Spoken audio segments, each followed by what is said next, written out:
Welcome back to our channel Dayanadeep. ఈరోజు video వచ్చి ఏంటంటే కర్రీ పఫ్ చేస్తున్నాను. అదేంటని చూపించేస్తాను, వచ్చేసేయండి. ఫస్ట్ అయితే తీసుకొని ఒక గ్లాస్ గోధుమ పిండి, దీని ప్లేస్లో మైదా పిండి వేసినా పర్లా, నేనైతే గోధుమ పిండి వేస్తున్నాను. స్పూన్ ఆయిల్, అంత సాల్ట్ వేసుకోకుండా ఫస్ట్ అయితే ఆయిల్ వేసాం కదా, కొంచెం ఆయిల్, గోధుమ పిండి, సాల్ట్ ఇవన్నీ మిక్స్ చేసుకుందాం, బాగా కలుపుకుందాం. తర్వాత కొంచెం కొంచెం వాటర్ వేసుకొని కలుపుకోవడమే. వాటర్ వేసుకుంటూ మెత్తగా అయితే కలుపుకోవాలి. మరీ అంత మెత్తగా కాదు, అలాగని మరీ అంత గట్టిగా కాకుండా కలుపుకోవాలి. కొంచెం కొంచెం చూసుకుంటూ అయితే కలుపుకోవాలి. ఈ విధంగా అయితే ఇలా మెత్తగా అయితే కలుపుకోవాలి. దూదిలాగా వద్దు కదా. సో ఒక 10 minutes అయితే నానాలి ఇది. స్టవ్ అయితే వెలిగించుకున్నాం. ఇప్పుడు వెలిగించుకున్నాక ప్యాన్ పెట్టి స్పూన్స్ అయితే ఆయిల్ వేసుకోవాలి.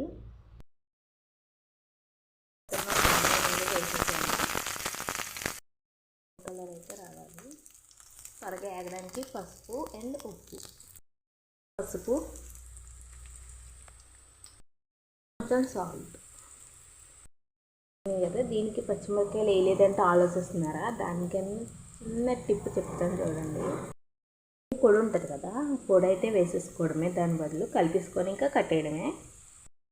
టిప్ అయితే అదే అనమాట. ఇప్పుడైతే మనం చపాతీ పిండి నానబెట్టాం కదా, అదైతే కొంచెం మెత్తగా అయితే కలుపుకుందాం. ఒక 5 నిమిషాలు అయితే పిసకాలి ఇలాగా.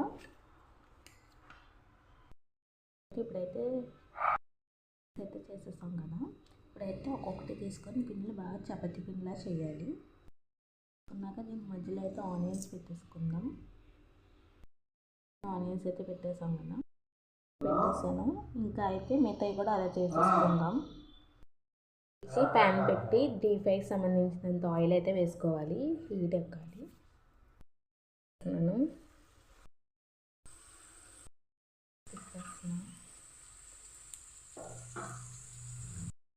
చిన్న కర్రీ పఫ్స్ అనేది రెడీ అయిపోయింది. స్టవ్ కట్టేసి ప్లేట్లోకి తీసుకోవడమే. ఇలా అయితే అయిపోతుంది. చెప్తానా తినేయచ్చు, లేదు నార్మల్గా తిన్నా సరే బాగుంటుంది. దీని టేస్ట్ ఎలా ఉందో నేను చూపించేస్తాను. టేస్ట్ ఎలా ఉందో నేను టేస్ట్ చేసి చెప్పేస్తాను. వావ్, సో టేస్ట్ చూస్తున్నాను ఫ్రెండ్స్.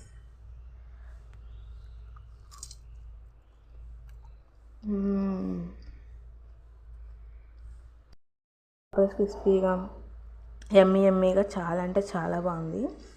నచ్చినట్టయితే కంపల్సరీగా సబ్స్క్రైబ్ చేయడం మాత్రం మర్చిపోకండి. ట్రై చేయండి, ఎలా ఉందో ట్రై చేసి అప్పుడు టేస్ట్ చూసి నచ్చితే కనుక కంపల్సరీగా కామెంట్ బాక్స్లో కామెంట్ చేయండి. చేసుకోండి. అబ్బా బాగుంది.